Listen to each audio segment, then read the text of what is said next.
Okay, so the audios and the visuals are a check, and then we'll start with it. Okay, so hello and welcome everybody. I welcome you all back to Veranda IAS. साथियों, मेरा नाम है वीर प्रताप सिंह। साथियों, हम हमारे in series of sessions के तहत हम क्या समझते हैं कि इतिहास के अंदर, भारत के इतिहास के अंदर क्या-क्या वैसी घटनाएं घटित हुई जिसके वजह से आज के दरमियान हमारे अंदर उतनी बदलाव है। हम उन व्याख्याओं के बारे में समझते हैं हमारे इन सेशंस में, और आज हम उन्हीं पर्टिकुलर व्याख्या के बारे में समझेंगे जो एक ऐसा समय था जिसे हम कहते हैं स्वर्ण युग। भारत के प्राचीन इतिहास का वो स्वर्ण युग जिसके बारे में हमारी जो दिल है वो एकदम गौरव से भर जाता है। हम अपना सीना चौड़ा करके बोल सकते हैं कि भारत के इतिहास में भी कुछ ऐसे घटनाएं घटित हुई जिसके वजह से जो भारत का सुनहरा इतिहास है वो लिखा जाता है, स्वर्ण अक्षरों से लिखा जाता है। और वो एक ऐसे साम्राज्य के समय पे था जिसका नाम था द गुप्ता एम्पायर। तो साथियों, गुप्ता एम्पायर को the golden age of India भी कहा जाता है।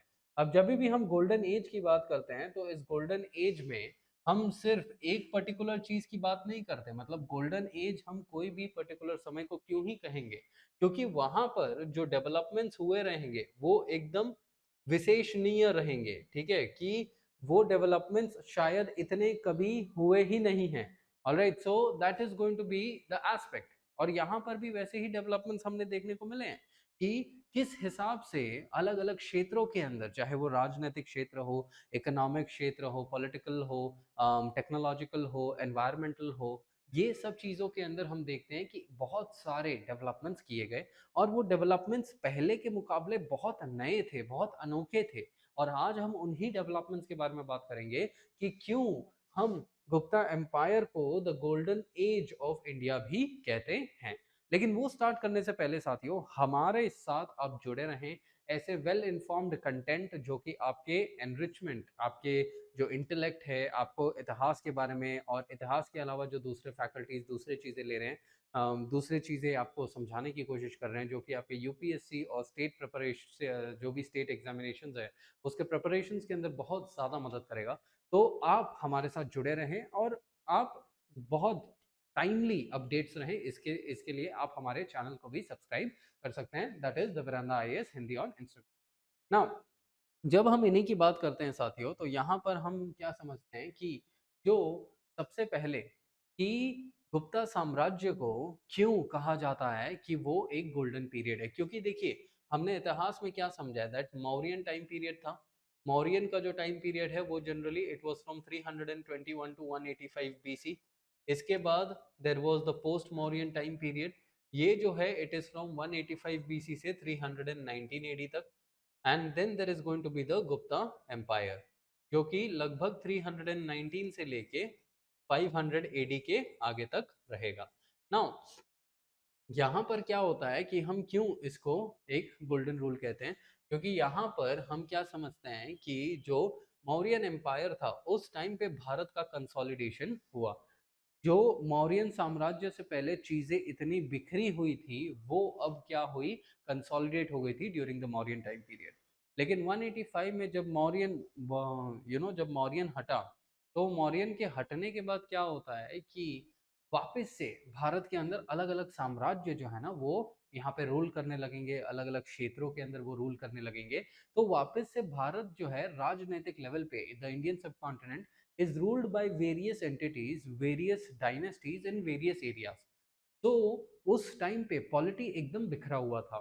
लेकिन जब गुप्ता साम्राज्य आया तो उस गुप्ता साम्राज्य ने क्या किया, वापस से अखंडता को वो लेके आए, यूनिटी को वो लेके आए, पॉलिटिकल लेवल पे उन लोगों ने कंसोलिडेशन किया। तो ये सबसे बड़ा उनका एक कंट्रीब्यूशन रहा जिसके वजह से हम इनके युग को स्वर्ण युग कहते हैं। क्योंकि अगर मैं आपको मैप के माध्यम से बताऊं, ठीक है, तो यहाँ पर अगर आप मैप देखेंगे तो आप समझ पाएंगे कि इंडिया के अंदर क्या कितने लोग कहाँ कहाँ पर रूल कर रहे थे। जैसे अगर आप यहाँ पर देखोगे, फॉर एग्जाम्पल इस क्षेत्र के अंदर जो शाकाज हैं, इंडो ग्रीक्स हैं, वो रूल कर रहे थे। यहाँ पर कुशान्स रूल कर रहे थे। यहाँ पर सुंगाज एंड कानवाज रूल कर रहे थे, यहाँ पर सतवाहनाज रूल कर रहे थे, यहाँ पर शाकाज रूल कर रहे थे, यहाँ पर पार्थियंस रूल कर रहे थे। मतलब ये पूरे एरिया के अंदर कोई ना कोई रूल कर रहा था, और ये सब रूल कब कर रहे थे? During the post Mauryan time period. इस टाइम पीरियड पे इस हिसाब का पॉलिटी था। लेकिन इसके बाद क्या हो गया, जब ये डायनेस्टी आई तो इस डायनेस्टी ने क्या किया, ये सब एरियाज को एक साथ जोड़ दिया और इन पूरे एरियाज के अंदर एक ही परचम लहराया, that was known as the Gupta empire. तो दैट इज व्हाई हम यहाँ पर इनके बारे में समझते हैं कि इन लोगों ने बिखरे हुए पॉलिटी को क्या किया, जो फ्रैगमेंटेड पॉलिटी था उसको इन्होंने क्या किया, यूनाइट किया। और यूनाइट करने के बाद मतलब लगभग 500 साल ना, 185 से 300 एडी तक, लगभग मोटा मोटा 500 सालों तक ये बिखरे हुए पॉलिटी को इन लोगों ने यूनाइट किया। अब इस यूनिटी में ऐसा नहीं बोलेंगे कि एक ही बार में ये यूनिटी हुआ, ये कई अलग अलग रूलर्स का कंट्रीब्यूशन था। अब उस रूलर्स के बारे में जब हम बात करते हैं साथियों, तो यहाँ पर let me just give you the chronology on rulers. अब यहाँ पर ये जो खुशांस थे ना, ये खुशांस जब थे तो वो खुशांस के जो एक फ्यूडेटरीज है ना, वो गुप्तास थे। मतलब जो गुप्ता के अर्लीस्ट मोस्ट रूलर जिनके बारे में हमें पता है, उस व्यक्ति का नाम था श्रीगुप्ता। ये जो श्रीगुप्ता हैं, श्रीगुप्ता का टेन्योर जो है, it is going to be nearly around 230s and 40s AD. अब श्रीगुप्ता यूपी एरिया के अंदर जो है, एक छोटे से एरिया में ये फ्यूडेटरी थे ऑफ द लेटर खुशांस। तो वहां पर वो रूल कर रहे थे। इनकी कोई इतनी मनोकामना नहीं थी कि ये पॉलिटिकल लेवल पे अपना डायनेस्टी, अपना साम्राज्य बढ़ाना चाहते थे, इनका कुछ ऐसा अंदेशा नहीं था। तो ये जितने में थे उतने में खुश थे। इसके बाद इनके बाद इनका बेटा जो है घटोत्कच, वो अगला राजा बनता है। तो जब वो अगला राजा बनता है तो वहां पर क्या होता है कि there is going to be, ये भी जो व्यक्ति होते हैं वो इतना ज्यादा एक्सपैंड नहीं करना चाहते हैं, वो भी जितने में हैं उतने में ही सीमित रहना चाहते हैं। तो वो हैं घटोत्कच। लेकिन इनके बाद जो इनके राजा जो इनके बाद जो अगले राजा आते हैं, that is going to be the Chandragupta first. Chandragupta first के टाइम पीरियड से क्या हो गया कि इस पर्टिकुलर व्यक्ति को एक्सपैंड करना था। और ये जब राजा बनते हैं अराउंड 319 एडी या 319-20 एडी के दरमियान, तो ये व्यक्ति सोचते हैं कि ये पॉलिटिकल लेवल एक्सपेंशन करना चाहते हैं। तो उस एक्सपेंशन के लिए जब इन्होंने शुरुआत करी तो धीरे धीरे करके यूपी के एक छोटे से क्षेत्र से इन्होंने बड़ा एरिया का बना लिया। फिर चंद्रगुप्ता वन के बाद, मतलब चंद्रगुप्ता वन ने ही वो पहले व्यक्ति थे जिन्होंने यहाँ पे वो एक्सपैंड करने का सोचा। तो जब चंद्रगुप्ता वन जब एक्सपैंड करने का सोच रहे हैं, तो उस दरमियान वो क्या कर रहे हैं कि उन्होंने एक्सपैंड करने का सोचा ना, तो वो पहले ऐसे व्यक्ति थे राइट जिन्होंने ऐसा एक्सपैंड करने का सोचा। तो इसी वजह से हम क्या बोलते हैं कि he is considered to be the real founder, the real founder of the Gupta empire in India. और इनका जो टाइम फ्रेम था वो 319-20 एडी के दरमियान था। इसीलिए हम गुप्ता टाइम पीरियड को इस टाइम से जनरली डेट करते हैं। अदरवाइज इनकी शुरुआत बहुत पहले से ही थी, लेकिन वो उस टाइम पे जाने माने व्यक्ति नहीं थे। फिर चंद्रगुप्ता ने थोड़े एरियाज बड़ा किए। चंद्रगुप्ता के बाद इनके जो बेटे थे, दैट इज समुद्रगुप्ता। समुद्रगुप्ता ने और बड़े एरियाज के ऊपर अपनी परचम लहराई। समुद्रगुप्ता के बाद चंद्रगुप्ता टू आए, उन्होंने और बड़े एरियाज के अंदर अपना परचम लहराया। फिर कुमारगुप्त राजा बने चंद्रगुप्त टू के बाद, और उन्होंने अपने एरियाज को कंसोलिडेट करके रखा। Then there is going to be Skandagupta, and Skandagupta वो लास्ट पावरफुल रूलर थे ऑफ द गुप्तास। जब हम स्कंदगुप्त की बात करते हैं तो इनके बाद जो रूलर्स बने ना यहाँ पे, वो रूलर्स इतने ज्यादा पावरफुल नहीं थे। वो रूलर्स जो हैं उनको हम लेटर गुप्तास कहते हैं, क्योंकि उनके समय पे वो, क्योंकि वो वीक थे, तो उनके समय पे क्या हो गया कि गुप्ता एम्पायर जनरली डिक्लाइन होना शुरू हो गया। तो दैट इज वन एस्पेक्ट। तो इन रूलर्स के टाइम पे गुप्ता एम्पायर बहुत ज्यादा पावरफुल बना, इसीलिए हम उनको द गोल्डन रूल कहते हैं। इसके अलावा जब इन्होंने इतना बड़ा एरिया एस्टैब्लिश किया है और ये जनरली 200 सालों तक टिक रहे हैं और बहुत अच्छे से रूल कर रहे हैं, तो 200 सालों तक जब ये टिक रहे हैं, तो जाहिर सी बात है एक साम्राज्य को जब लंबे समय तक टिकना होता है, तो वो वहां पे गवर्नेंस, एडमिनिस्ट्रेशन वगैरह अच्छा ही रखेगा ना। क्योंकि अगर गवर्नेंस और एडमिनिस्ट्रेशन अच्छा नहीं होगा तो वहां के लोग क्या कर देंगे, विद्रोह कर देंगे। तो इसी वजह से यहाँ पे क्या होता है कि इनको इन्होंने justice mechanism, governance mechanism, administrative mechanism, economic level development, social level development, इन लोगों ने उन चीजों के ऊपर काम किया ताकि समाज जो है उसके अंदर बदलाव आ सके और अच्छे रूप में बदलाव आ सके। इन लोगों ने उतने इनोवेशंस किए and because of that what is going to happen is that ये जो लोग हैं इतने समय तक अपने डायनेस्टी को एस्टैब्लिश करके रख पाएंगे।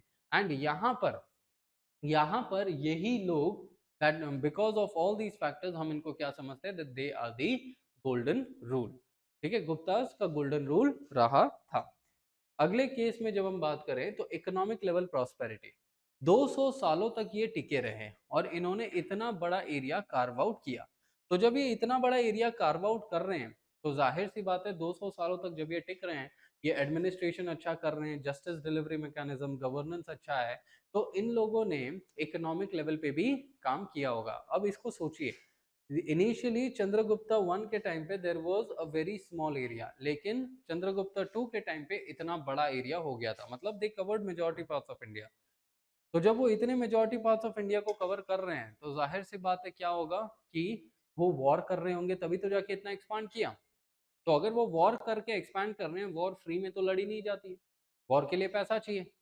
तो जब वॉर के लिए पैसा चाहिए तो यहाँ पर क्या हो जाएगा कि there is going to be the in the aspect of war what can we understand here is that जब इन्होंने इतना ज्यादा एक्सपेंशन कर रहे हैं और वॉर के अंदर ये लड़ रहे हैं तो इनके पास बहुत ज्यादा अच्छे लेवल की इकोनॉमी थी।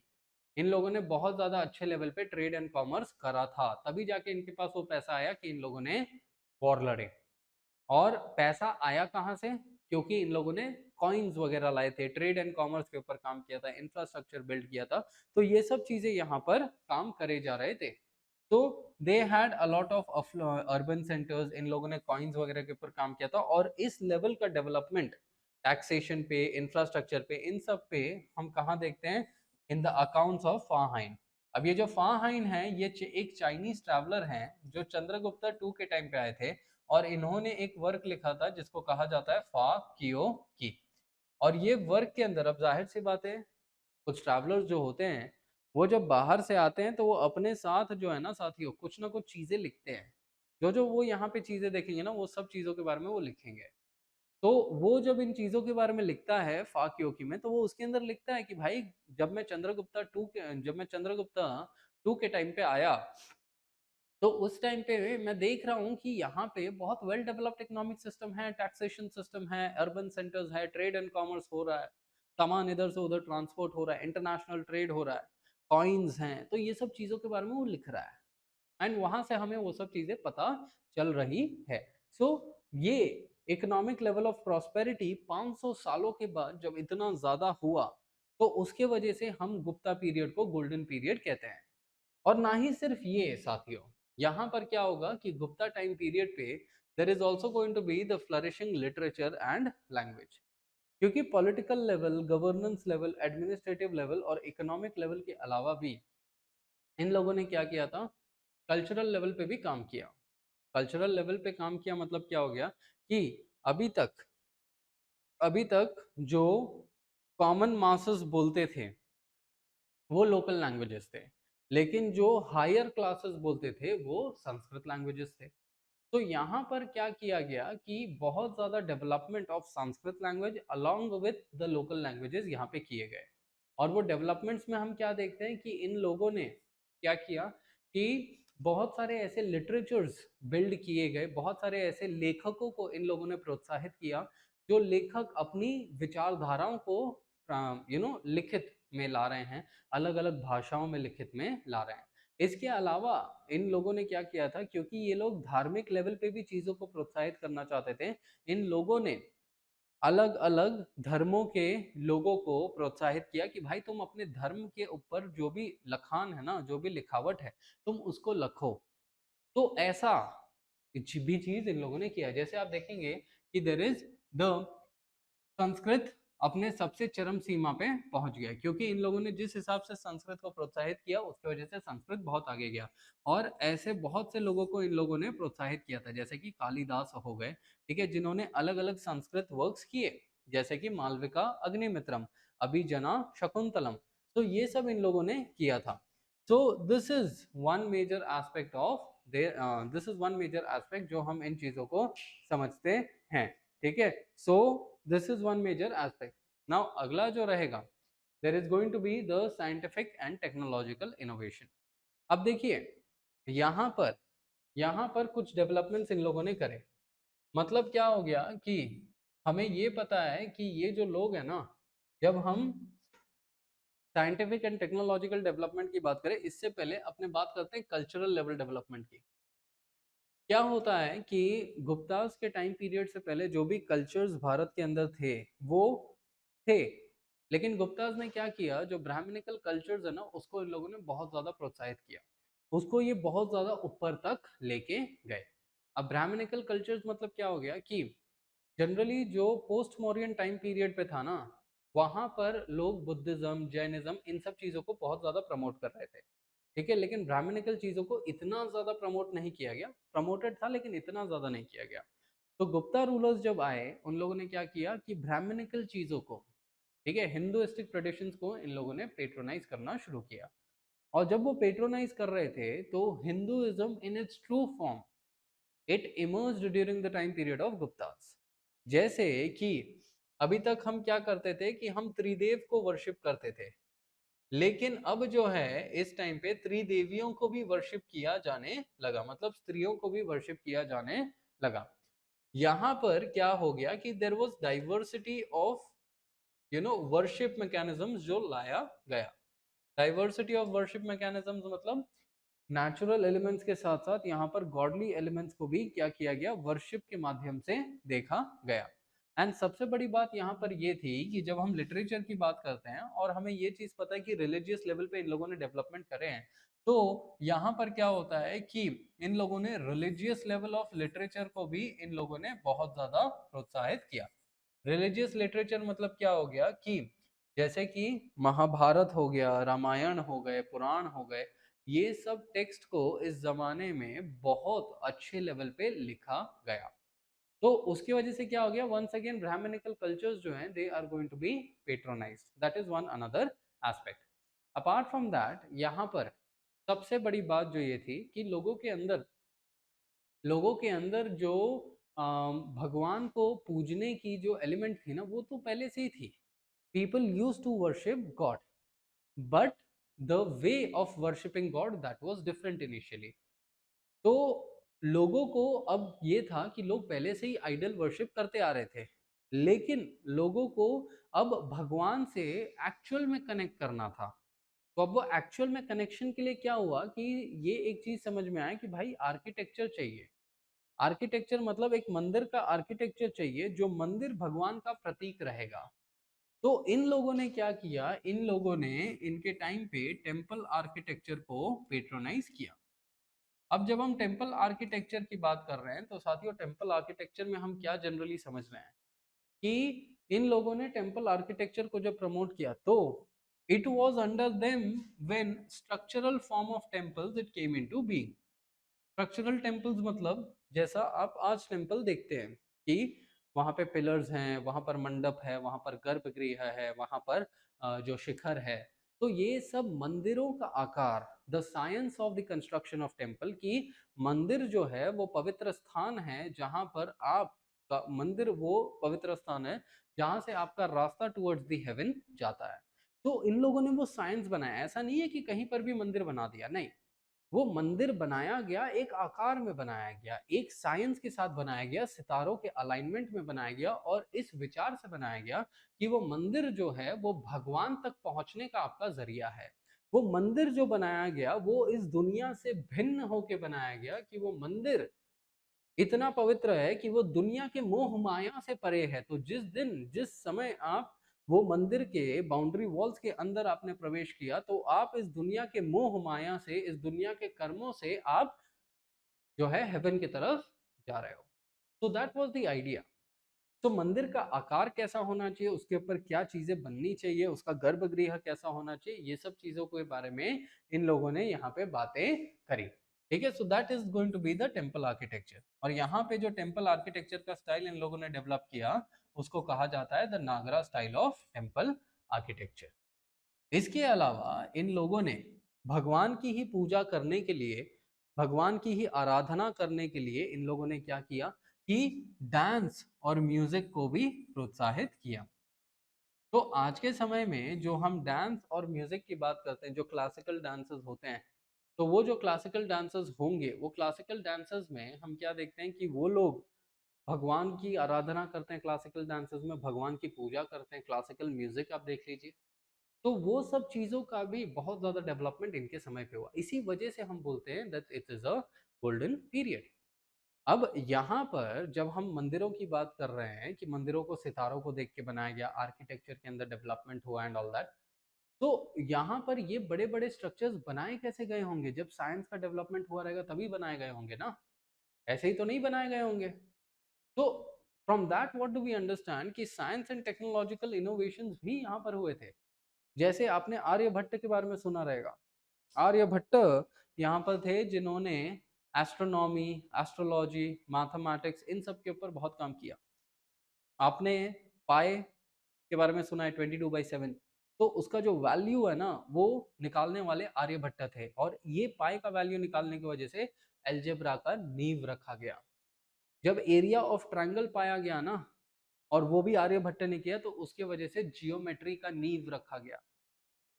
आर्यभट्ट वो व्यक्ति थे जिन्होंने कहा था कि धरती जो है वो सूर्य का चक्कर लगाता है, जब विदेशी उसके 1000 साल बाद भी यही मानते थे कि धरती बीच में है और सूर्य उसका चक्कर लगाता है। तो आर्यभट्ट वो व्यक्ति थे जो शून्य के कॉन्सेप्ट की हम बात करते हैं, जो विदेशियों ने हमसे लिया और हम ही पे वो आज बोलते हैं कि हमने शून्य का कॉन्सेप्ट दिया। वो शून्य का कॉन्सेप्ट गुप्ता टाइम पीरियड के समय पे ही ब्रह्मगुप्ता ने दिया था, अंडर हिज ब्रह्मस्फूत सिद्धांत।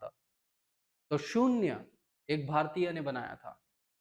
जो हम नेगेटिव क्वांटिटीज की बात करते हैं, -1, -2, -3, -4, उसको हम कैसे मैथमेटिक्स में इंक्लूड करें, इसके बारे में भी बताने वाले ब्रह्मगुप्ता थे। वो भी इसी दरमियान थे। तो साइंस एंड टेक्नोलॉजी का इनोवेशन देखिए कितना हो रहा है।